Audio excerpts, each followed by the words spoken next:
The family is closer than ever, even though it's kind of crazy to say that some things are just things you never think you'll have to go through. Kim Porter's tragic death has never been fully explained, and her children are still struggling to understand what really happened to their mother. But with the continuing legal actions and accusations against Kim's ex-boyfriend Sean Diddy Combs, it seems as though the answers to Porter's death may be closer than ever. Quincy Brown, the son of Kim, recently reflected on his mother and the memories they previously shared. On August 27, Brown posted adorable pictures of himself with his mother on social media. Mom Kim Porter, sadly deceased, the rapper and actor, shared 2 photos of themselves together on Instagram. The left picture. In the next picture, Brown sports a white and black Nike outfit along with a pair of Jordan sneakers, but Porter glances away from the camera. Porter smiles sweetly as tiny Brown displays his own individuality, much like young Pooh. "Bear? I'm still a mama's boy," he captioned the post, raising the question of whether he is still fixated on her. Earlier this summer, Brown honored her in another post on the same platform. In that throwback photo, the mother-son pair are captured in a sweet moment while grinning at the camera. Uncovering the truth about his mother's fate, it appears that some progress has been made in that regard. The Gann deal disclosed a special relationship between Kim Porter and a death row musician. Deal claims that Porter had a particular fondness for the artist connected to the infamous death row label. Porter is shown with Diddy in a family photo.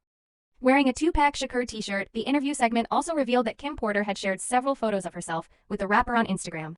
It is rumored that Tupac and Diddy fell out over Kim Porter, which is what allegedly caused Tupac to become Univad and Pac to get into a fight with Diddy. Diddy's jealousy wasn't limited to his romantic relationship with Kim Porter. Rather, it stemmed from a deeper rivalry with Tupac. In fact, there have been rumors that Kim Porter and Diddy were swingers, and that their relationship was based on a deeper rivalry. Despite their open connection, it appears that Tupac's unmatched rap skills, captivating persona, and global fan following made all bets off. In comparison, Tupac was a massive presence in the hip-hop scene. Diddy, a successful businessman known for his entrepreneurial spirit, discovered that Tupac's creative genius. Diddy's struggle goes beyond romantic interests as the story progresses, demonstrating that his relentless pursuit of women associated with Tupac was more than just a quest for love.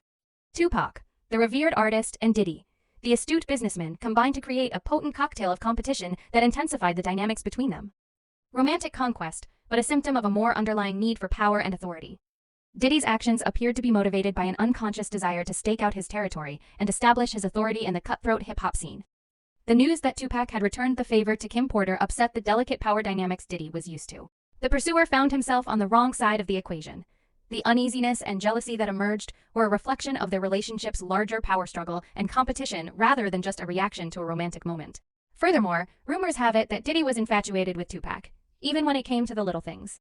Agreement said that Tupac once had a Versa shirt that was yellow, and it was very popular.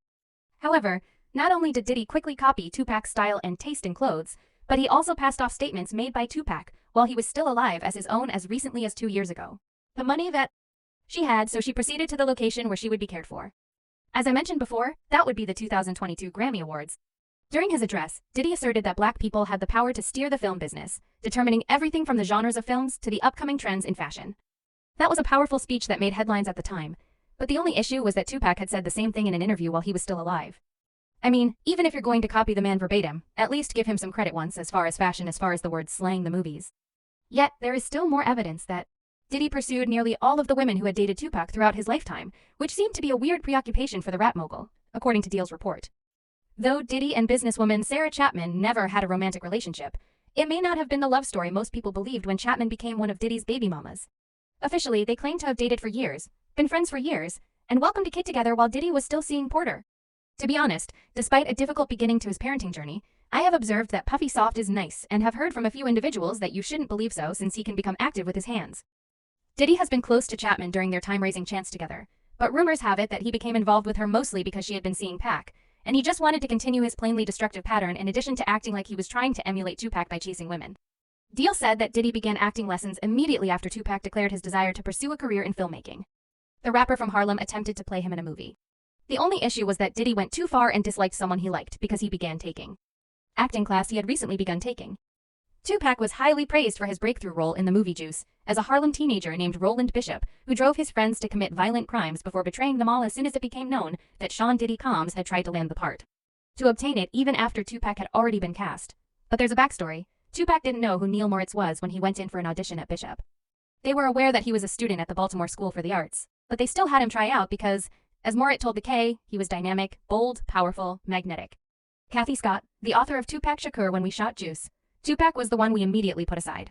During an Instagram live talk with rapper Fat Joe, McDaniels claimed that while Andre Harold was filming a movie that Puff was working on, Puff was fired from it. And he said, "Ralph, you working on Juice, I want to be Bishop. I noticed the screenplay. That's me, Bishop." And I thought, but we already have someone cast as Bishop. Tupac Diddy is from Harlem. Ralph. Just consider the script. That's me. McDaniel said that he approached the producers of the movie to offer Diddy an audition, but they declined due to his past history of being fired from other productions and his reputation. It appears that Diddy's resentment at being passed over for Tupac may have been a contributing factor in his pursuit of Tupac's women, as it was made public at the same time that Tupac had not only had an affair with Faith Evans, Biggie's former wife, but Tupac seems to have slept with every lady on Diddy's record company. Naughty boy. Includes his former lover Kim Porter, and Diddy was unable to get past this. In fact, a deal by Gann disclosed that he had seen Diddy reportedly a beat Porter in response to these claims. Experience Kim's onslaught after attempting to protect herself from him. Deal made this revelation when discussing Diddy's Love album tune for Porter in an interview with Art of Dialogue. That's a wonderful thing to do, in my opinion, to commemorate the person you claimed you loved, to celebrate the lady who contributed. You will always be able to glance at the scar on your wrist and know that you understand what I mean. He went on one evening when they were in Kim's place, saying he wanted to touch her inappropriately. Kim then got one of those corkscrews and he had to run to Steve Luke's hospital after she tore his wrists up and covered an artery.